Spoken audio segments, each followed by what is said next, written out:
morning. Welcome to another episode of Straight Talk, where we discuss current issues that matter to each of us. This is Teddy Montelibano. Good morning. I'm Chito, Lozada. We are live on Daily Tribune's Facebook page and Tribune Tribune Now, Now on YouTube. Oh, this morning we have a very interesting Yeah, guest you bet.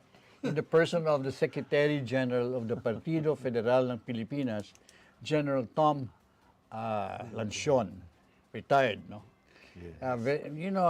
People might not know this, but General Lantion played a very, very major, central part in the ascension of our current, of the incumbent into office. So, good morning, sir.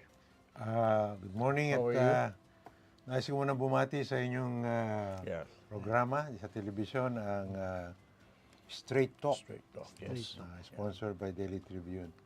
At ako po'y nagagalak na pinulakan nyo ko para maimbitahan dito para tayo po ay mag-usap. Ito po ang naging karanasan natin kaugnay sa pagkapangulo naman ng ating His Excellency Yes. Ferdinand Bongbong Marcos Jr.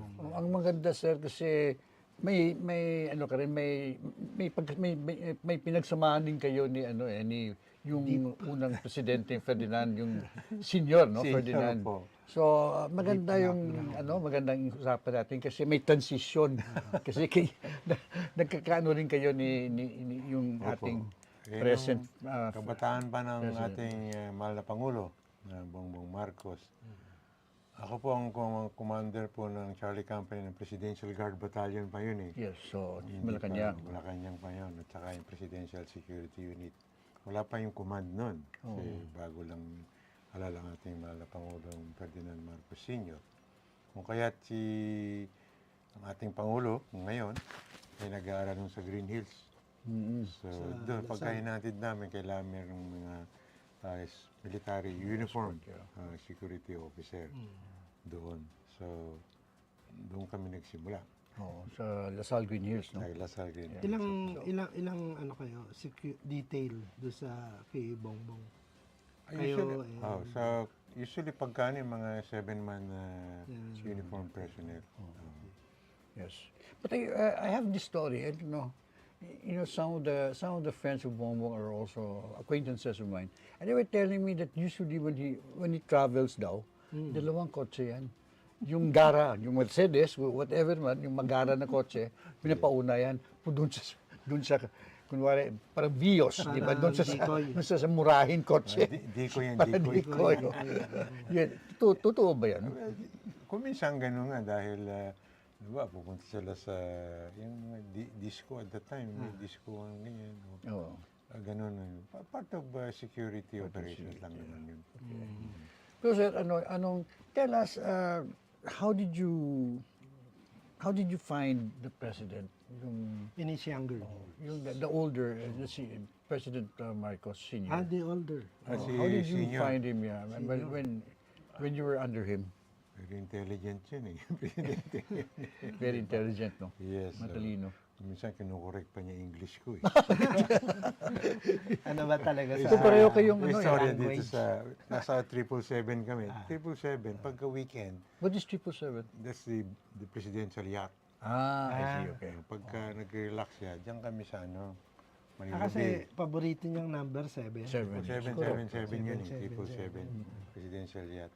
Ang Pangulo, di ba? Ang Pangulo. So, umiikot kami dyan. Pag weekend, kasi nag-relax siya. Pero mahilig siya magbasa ng libro. Mahilig. Nandun siya sa bandang likod nung 777 sa likod. Sa sopa. Babasa siya. Eh biglang nasa Manila Bay kami, may firing eh. Sa likod. Sabi ko, Mr. President, there is firing at the rear. Sabi ko, you better go inside. Gunshots. Gunshots. Firing eh. May mga gunshot eh. Sabi niya, where is the direction of fire? Captain? Captain ako nun eh. On the right rear, sir. Sabi ko sa kanya, you investigate. Sabi niya, pumasok siya. Hello.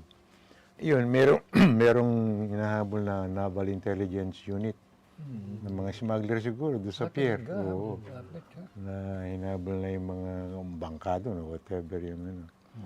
Kinuha ko lahat, pati yung Navy, tsaka yung minasugatan sa baba. So, sabi ko, nung nandun na, pinunta ko si Commodore Ugbiner, no, yung chief ng ano, Binar, yeah. ng yung boat. Sabi niya, report ka na sir. Sabi ko kay Presidente, ba hindi, ko inutusan, ikaw mag-report. Sabi Pero kalmante siya, no? Kalmante si yeah, okay. President Ferdinand. Punta ko kay Yeah. sa President. Sabi ko, the incidents which were all already taken care of. Sabi ko, and all of the, I think they are smugglers. Sabi ko, they were captured. Sabi ko, alam mo sabi niya, no captain, you mean apprehended. What's the difference between captured and apprehended? Apprehended, arrested. Lawyer eh. There could be a difference. Yes sir, sabi ko naman, apprehended. Ganun siya kagaling. Oo. I mean, among other things. Intellectually very adequate. Yes. So, what happened? What happened? Let's fast forward. No? Yeah. Kasi madami. We have only 45 minutes. Correct, eh. correct. Dapat may part 2, part 3 tayo. Pero, ano nangyari, sir? So, February 1986. 86, Ano nangyari? yeah. I just graduated. But at that time, he was already sick, no? Parang medyo naka-dialysis na siya and everything, di ba? Oh, well, ganun nga, nung nag-escort sa kanya, may baong kaming, yung portable na, Machine. machine. Ganun. So anyway, at that time, I just graduated from the General Staff Corps I see. sa Fort Bonifacio when that happened. So that's February, mga 20, ganyan, 22, ganyan, something eh. So doon, at that time, I reported to, of course, my mother unit was the Presidential Security Command, Yes, Malacanang. Malacanang, and at the same time, the Chief of Staff was General Ver, and also the Presidential Security Command Chief. So, and then, at that time, nandun yung mga helicopters because our preparation was that yung medyo magulo doon sa EDSA, and then yung drama sa Department of Defense, Camp Aguinaldo. We were prepared to move to Ilocos Norte, sa Paway. Sabi niya, we have to defend Malacanang in the north. Yeah. So, ganun yun. So, I was ready to move out with the firearms. But I was ordered by General Ver to have the Philippine Air Force Presidential Choppers return to Villamor Air Base. So, ganun. And then, ganun na, masyadong nagkagulo na. Then, yung sa amin naman, nabomba kami sa Area 4. If you remember, golf course yun eh. 9 holes. Sa Villamor, no? No, in Malacanang, Area 4. Okay, across. Across. Nabomba yun. May So, bahay pangarap. anyway, nung gabi na, iba na yung lumapag na helicopter. May star na eh. Stop. Tingin-gringo na. Hindi, US Sorry. eh. That time, US. yeah, US. okay. Yun pala, hindi kami matutuloy sa Paway. Sa Hawaii pala sila Hawaii pala. dadalhin. So Pero all the that's while, sure. alam ni Apo na Paway ang ano nyo. Ayun ang instruction sa akin. That's what he claims. Yan ang tama.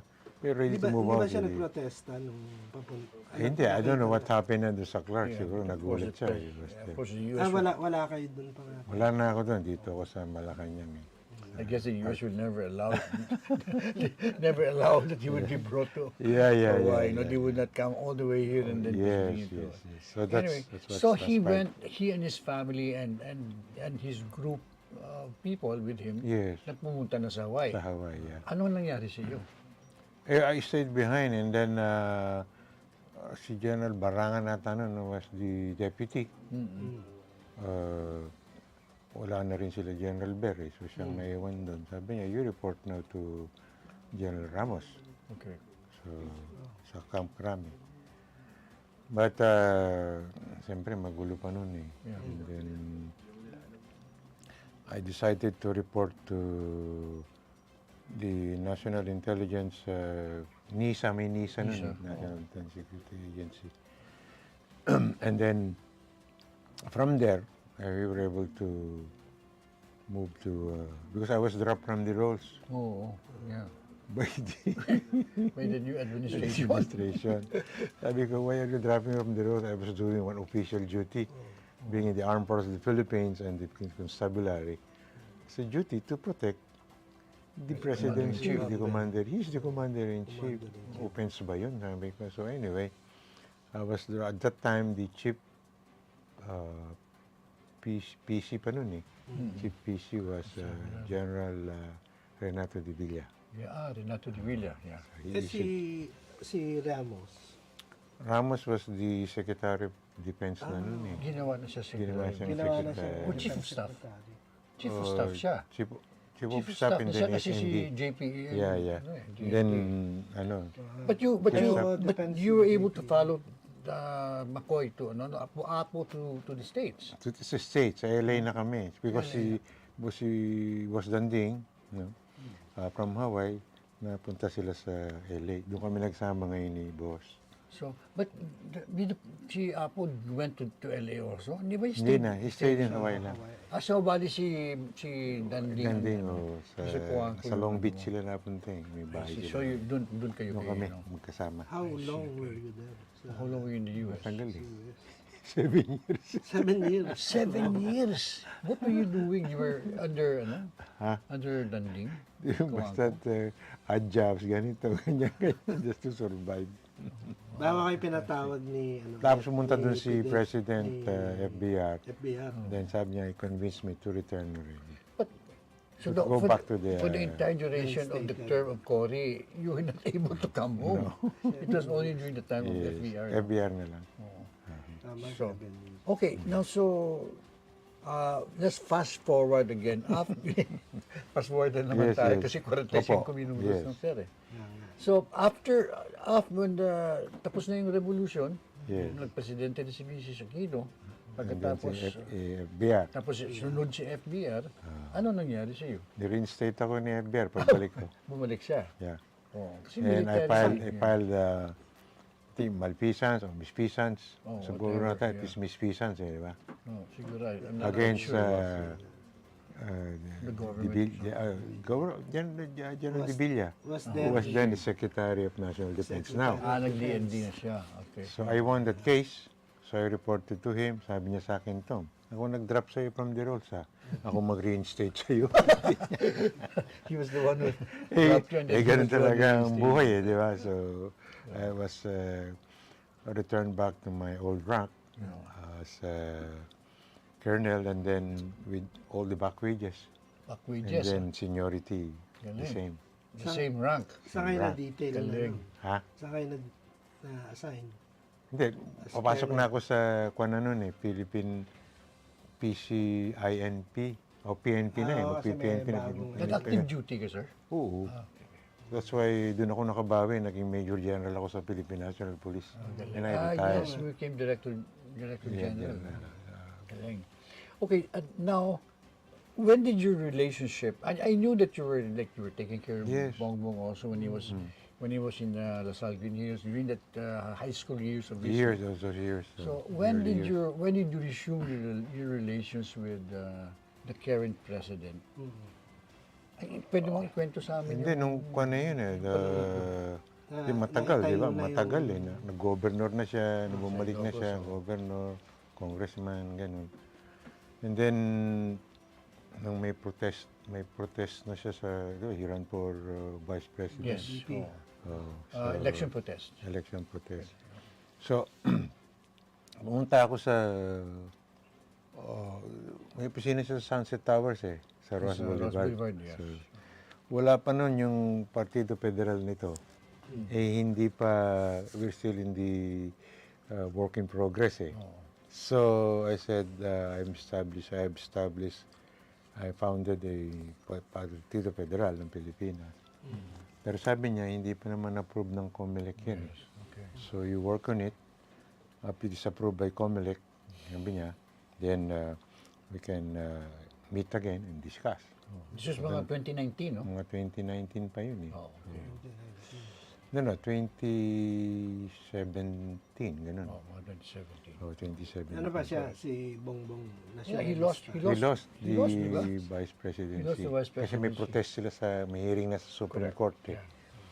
Ganun. So, anyway, ganun naging kuwan namin. Agreement. Usapan. And then, yun na nga, itong, when it was approved, October 5, 2018. 2018. And then, ito nang tatakbo siya for the elections of 2022. Noong 2021, pinatawag niya ako sa residence niya. Ganun yun. Then he from told there- you that Inday Sara was going to run for mayor. Yes. At least problema yan kasi. So, nung una, sabi niya, General, when I first, we met at his residence at 41 Naray, the Forest Park. Oh. Sabi niya, I don't know whether I'm going to run for president, vice president, or back to the Senate, senator. Yeah. Kasi, Yeah, nandiyan General, bago natin Ha? interesting na yan eh. Break. Oh. Maganda Ano muna ito. tayo? Ha? Commercial break. We're going on a commercial break. Oo. Bago malaman natin sa Sabi ko sa inyo, part 2, part 3. Part Ito three. Hindi naman.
Nagtitiis ka na lang ba sa e-wallet at lumang bank apps mo? Struggle! I can't receive payments na. I need to go to the bank branch to deposit a check pa. Singilan na. So hassle to do it one by one. I need to send my bank deeds again and again. Tiis no more! With UB, hindi ka na mahahassle, hindi ka na magsa-struggle, at hindi ka na magta-travel pa to the bank branch to transact. Ayos? Ayos! Download Union Bank online now.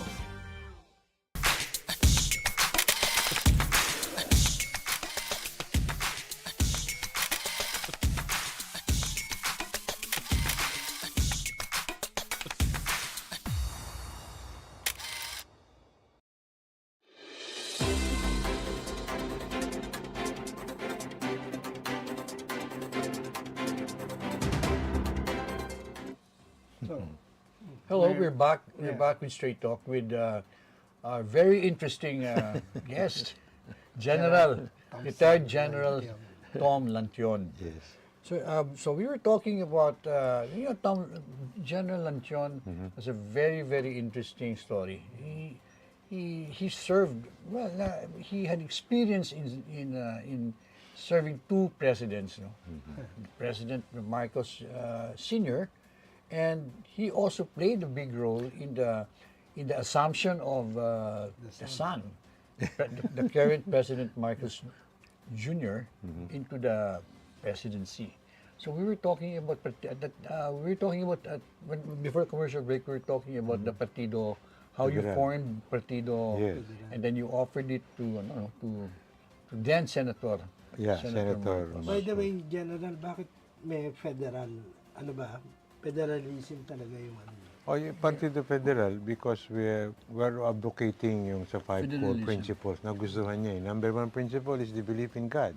Okay. Whether you're Protestant, Muslim, or whatever denomination, you believe in God. Non-denomination. Number two is humanism, human dignity for every individual.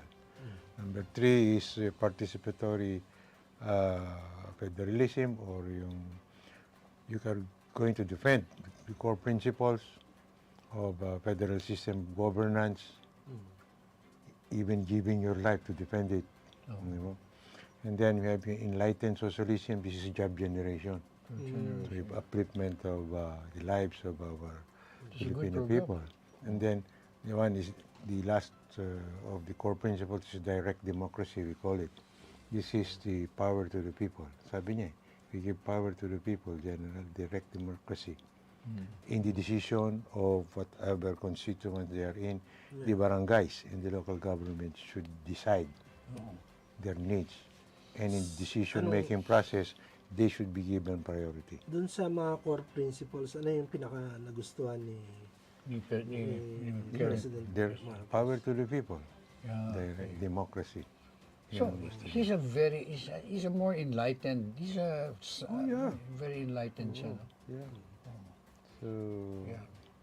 And so okay, so you offered that to him, and then he told you to wait that you would talk Doon again. sa Yeah. Pagkatapos, if the COMELEC approves yes, it, no? it was approved. So It was approved. before the filing of the certificate of candidacy, well, he said he will join now and take his oath. First day. February. First day of the, Yeah, February 5. Filing. Ano, First day filing. October 5. First day filing yun, di ba? 6. Okay. The first day, di ba? Oo. 5, he took his oath doon na, sa headquarters sa Mandaluyong, sa Transcon building. Ano open yun? Nandun sa 7th floor siya, 6th floor si First Lady, Alisa Araneta Marcos. Then he gave me the entire 5th floor for Partido Federal. Oh, wow, fantastic. Oh. Yun. So doon sila nag-o-oath lahat yung mga, those joining governors, mayors, councilors and everything. So, sa 6 he filed. Hanggang ngayon, doon kayo. Hindi na. Wala na. Panalo lang. Tapos na. Wala nang tao doon. Pero, I went back to my building yung sa Cubao, the original headquarters. sir, so you were really in the campaign?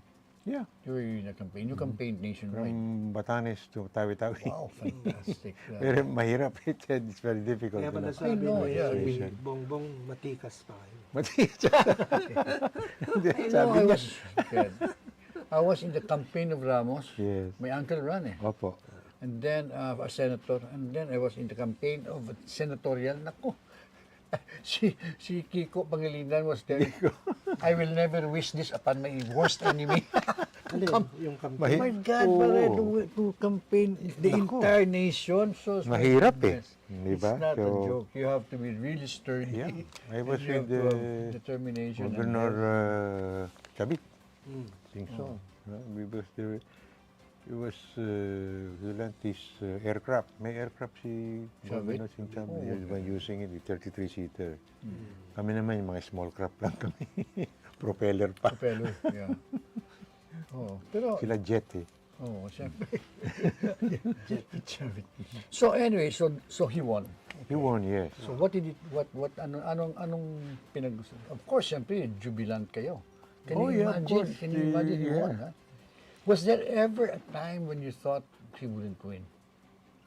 No, in fact, during the sorties, grabe yung acceptance ng tao eh. Yeah. Our first sortie in Batangas, we went there sa Taal, Lipa, then Taal, then Batangas City, kay Dodo, Governor Mandanas. Yes, Madalas. Doon sa highway from Lipa to going to Batangas City. punong-puno yung tao sa Sa, kalsada. sa kalsada. Eh, tatlong kwan yan eh. Yung, di ba, yung highway, ganyan, Oo. dalawa. Puno na ito Wow. sa tao. Oh. Yung tao naman na pag ganun, hindi sila mababa sila eh. And then yung mga ngayon ko na nakita yung hindi ko nakita sa tatay niya yun eh. Oh. Yeah. Eh sa kanya, pati yung mga medyas na pula, ganyan, tuwalyang pula, pinamagay ng mga tao. Why do you think ganun ang pagkatanggap sa kanya? Kasi after ano all yung the charisma niya? after all the what happened to his father and all the stories that were told about his father and all that, pero siya parang mabango. Well, nandun pa rin yung karisma Ano, ng bakit kaya? matandang Bakit kaya? Marcos eh. Di ba?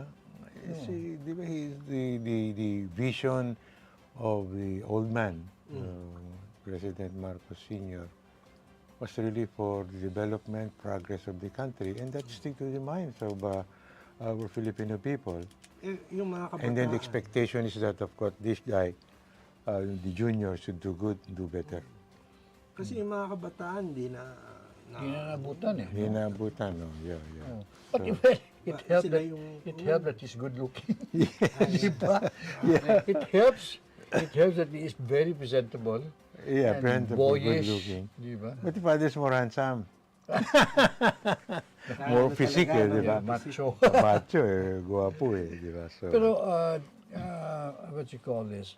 Pero, at saka ang style niya kasi malambot eh. yeah. No, hindi That's siya, correct, Hindi ko siya narinig na approachable. commented anything against the, the the opposite, opponent. the No. opponent. So, Sabi ko, Senator, sabi ko, hinabla na tayo nga ng kalaban natin eh. Formally for your disqualification. Hindi ba natin, kasi kami yung kwan eh, sa Partido Federal, compatible kami ni Atty. George, yung mga kwan, di ba? Wag, sabi niya dyan. Ganyan lang talaga eh. Sabi niya, oh, galing. almost 30 years na kami binabatikos. Mag-retire din yung mga yan. Sabi niya. Wala. Sabi, anong order mo, boss? Stand down tayo. So it worked. Yeah. I mean, that, Effective yun eh. and Stand down. it's just natural. Ganun siya hanggang ngayon natural sa kanya yan. Sabihin mo man strategy, pero natural sa kanya yan, ganyan. Ganun din yung tatay. Yung old Kalma. man. Pag nagagalit yung tatay, ang narinig ko lang sa kanya, lintik naman. That's it. So, may genetic pala yan. Genetic Malumanay pala. din yung ama eh. Pero stricto. Pag sinabi niyan, Oo nga eh. Mas bata. Congressman Ali, si Ali Di Mapuro, pagalitan, you stop this foolishness. Stop His business. So, and plus the fact that he did not really, I mean, the way he conducted the campaign was very Yes. different from his opponents. Correct. He did not do a lot of sorties, Wala. parang ano. So, it was effective. Very effective. Okay. You Di ba never hear him any derogatory remarks against the opponent. Ayaw niya, hindi siya ganun eh. Yes. And, okay, sir. Okay, so he won. What did you talk about? Did you ask for anything? Did he No, offer before you the campaign, anything? when he called for me, I said, Senator, you will win these elections. And if you win it, sabi ko, I'm not going to ask for any job or apply to any position because I've been done with government for 37 years. 37. And I survived 3 revolutions. Sabi ko, to include our exile. I mean, you in Hawaii, in New York, us with Boss Danting in LA. And then I arrested one president of the Philippines. Who is? I said, sino? Si. President Aero Estrada. Ikaw pala yung arresting Sa officer. portrait. Jailer niya ako. But, you know, Aero was, di ba, in courtesy to him also. As a Ibang human klase siya. being, he's a good man. Yeah. And we are friends up to now. So, Jailer. you did not, what, he did not offer you anything or whatever? I declined. You declined, okay. So, what are you doing now, sir? Well, I'm strengthening the party because that was the reason I gave President BBM that I have to forgo any assignment that is being offered, and I would like to strengthen the Partido Federal ng Pilipinas. And almost about 21 governors of the Philippines. have, 21 governors out of the 81 have joined the Partido Federal ng Pilipinas. Okay. And maybe in the next month, another I think 11 governors, so a total of 31 now, will take their oath in Malacanang, Quezon. It is Congress. In Congress, Malakas na. well, the instruction is the governors kasi nandito yung sa local direct democracy ang gusto niya nga eh. Then of course, when the governors are within the party, of course the congressman also will take instructions from his governor. Saan ba si Gov? Dito na rin tayo. Something, governor yan eh. Yeah. Si control the mayor, the barangay, ganyan. So I hope it will be like that. You can see the light at the end of the tunnel and see this party is good for this country. Do you think it stands a good chance of being of being successful in changing the form of Well, government? actually, Because Digong tried it na. he President tried it, Duterte and then tried it. I was talking also to Chief Justice, former Chief Justice Renato Puno, and he was the one who headed the Bayanihan Federalism study, di ba? There were about 25 of them. Yeah. Then presented the draft to former President Digong, but there was no more time. Kaya, Kasi Pero patapos na kumpleto na yung Kumpleto na yan eh. instructions. So, our plan is it's a long range looking forward, no? It doesn't mean that in this watch of President BBM it will be done. Yes. It is continuing training, recruitment, explaining to the people what are the benefits of you this. do not expect na within the term of BBM. Sabi niya sa akin eh, General, the federalism concept as governance for this country will take a long while. There will be a lot of discussions, and I know that. Let the other politicians later on continue until we reach the federal system of governance. He knows that. So our plan is, of course, looking ahead, is to continue our recruitment training, explaining to the people. We're not the other political parties, they go for optics, they try here and this media like that. No. We have our own Balay Federal conducting the training. That is for our main core. And then now, we're having this section of the electoral group, I mean the politicians. Yeah. So dalawang grupo yun eh. So we do it silently, and we're doing good. Because I think one of the main issues there's federalism is it's very expensive. It's really very expensive, but we have... You're overhauling everything. You're overhauling all Yes, yes. government offices and and all that. So it's gonna be. We understand that, How do you intend to raise funds, or where would the funds come to fund such a mammoth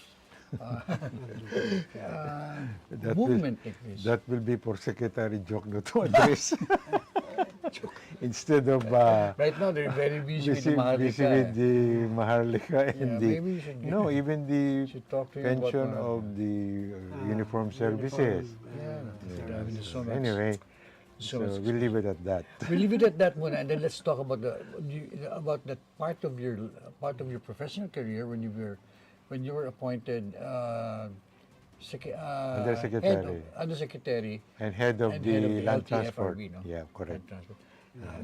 What year was that? 2009, 2004, I think. 2004. That was under Gloria.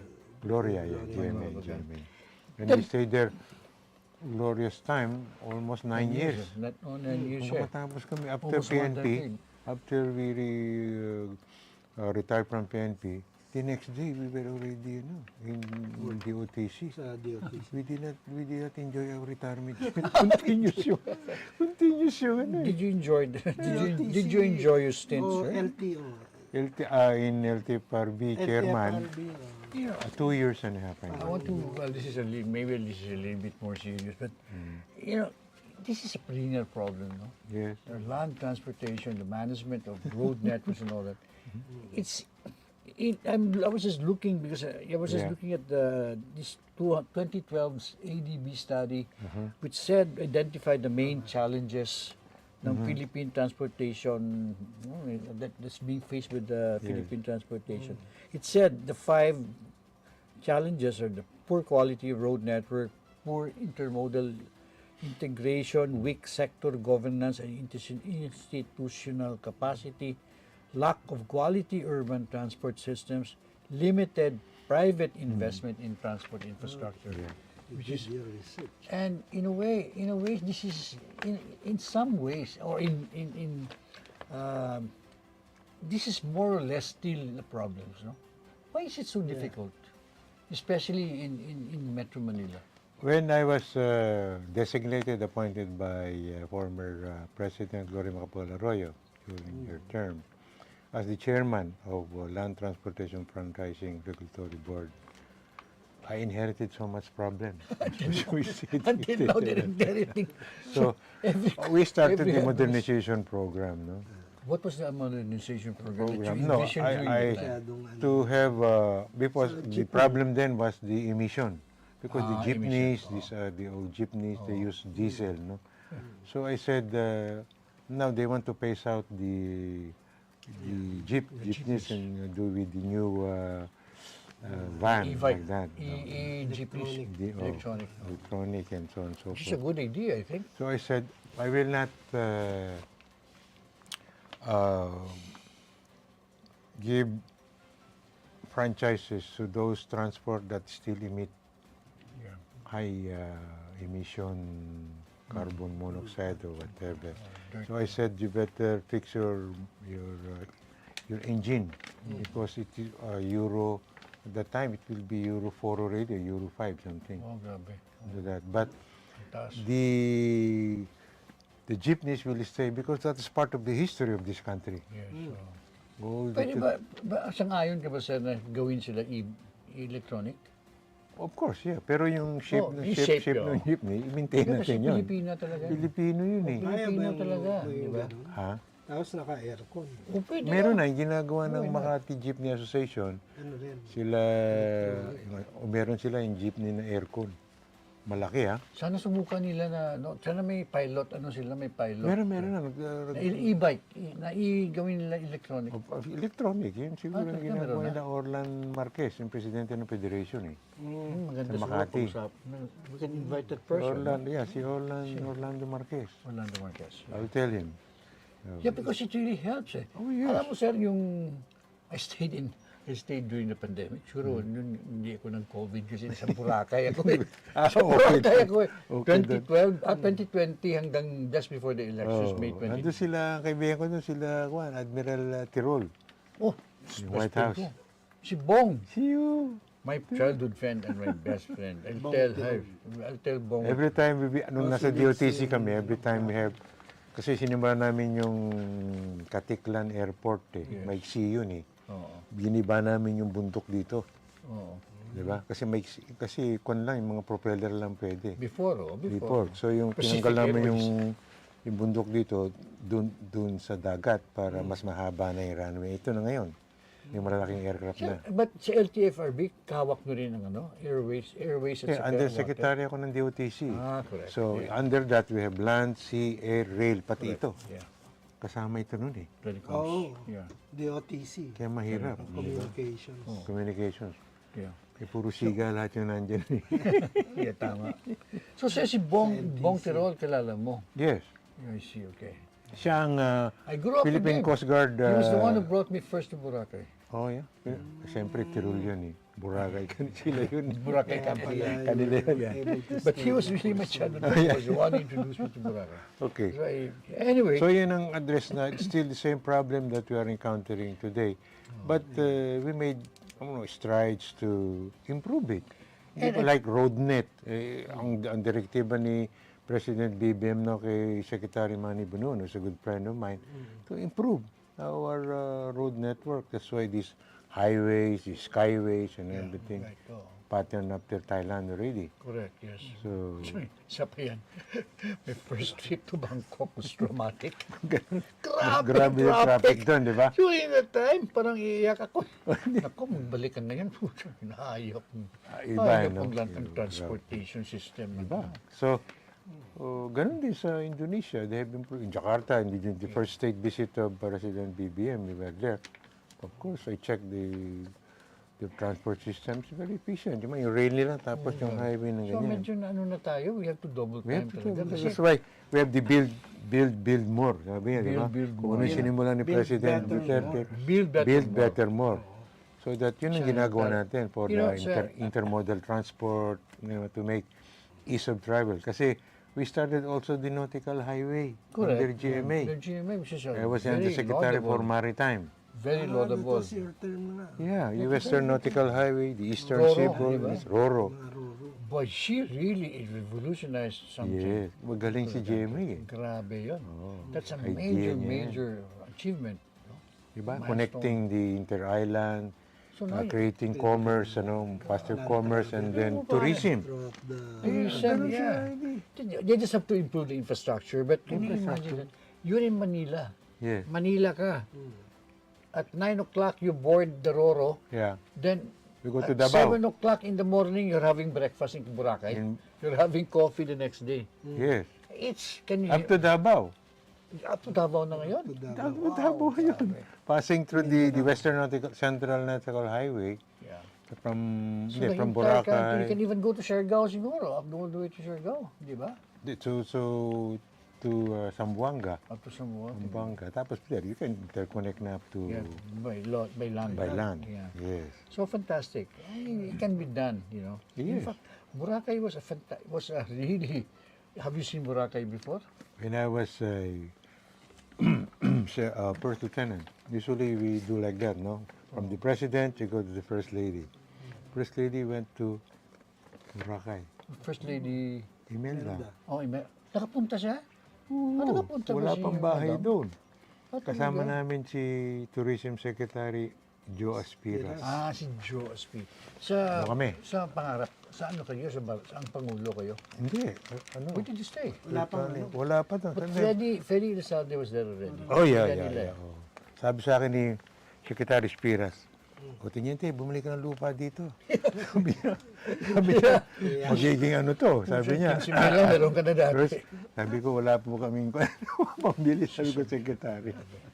Ang daming po kasi doon eh, Oh, at that back sa... pag ganun.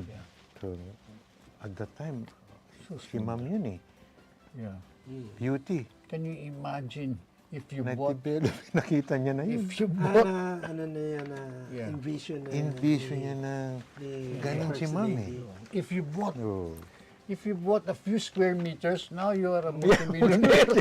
So, skyrocketing ang Pero ang Tirol presyo. yun. Boracay is Tirol. Ah.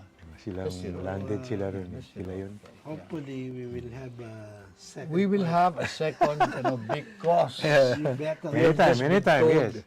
Okay. you know, General, we really enjoyed this. We really enjoyed this because it's very rare that History you and have food. a guest that bridges from one administration to the other. And Fantastic. that's, So your parting words, Yeah, sir. May parting words ka, whatever you want to At say. salamat sa itong nagawang pagpupulong ngayon namin Mr. Montelibano sa Straight Talk at ni Chito. At sa inyo, ako yung nagpapasalamat sa binigay niyong pagkakataon. May bahagi naman namin ang ginagawa naming Partido Federal para sa bansang Pilipinas at para di sa buong mundo. Makikita nyo na ang federal system of governance ay napakahalaga sa ating mahal na Pangulo. Kung ikukumpara natin ang mga sistema ng gobyerno sa ibang bansa, ang maunlad na bansa ay nasa federal system of governance. So yun po ang ating hangarin. Ako nagpapasalamat sa himpilan nyo, Ted and Chito, Yes, sir. for this opportunity Our pleasure. to espouse also and expound our party, the Partido Federal ng Pilipinas, who incidentally, our national chairman is no less than His Excellency President Marcos Jr. And I am his Secretary General That's fantastic. for this Yes, country. that's fantastic. So I'm giving you this handbook you. on Thank you very federalism. And we can see, so we you can can learn all also- about what you. okay, nandun yung ibang copy. You leave the other copies to you. But I'll write my short note. So, ito na para ano. You really need to have a second, ano? Kasi dami natin pag-usapan. Tapos na ba tayo? Tapos na? Si party Mr. workshop. Vic Rodriguez, wala na sa inyo. Ano nangyari Wala kay na. Victor Rodriguez? Wala na. Off the record na ba tayo? Off the record. Off the record na ba to? Off na tayo? Okay na tayo, di ba? Okay na? So this is Chito Lozada and Teddy Montelibano. Si Steady Montelibano. So, For another edition of Straight Talk. see you next Tuesday.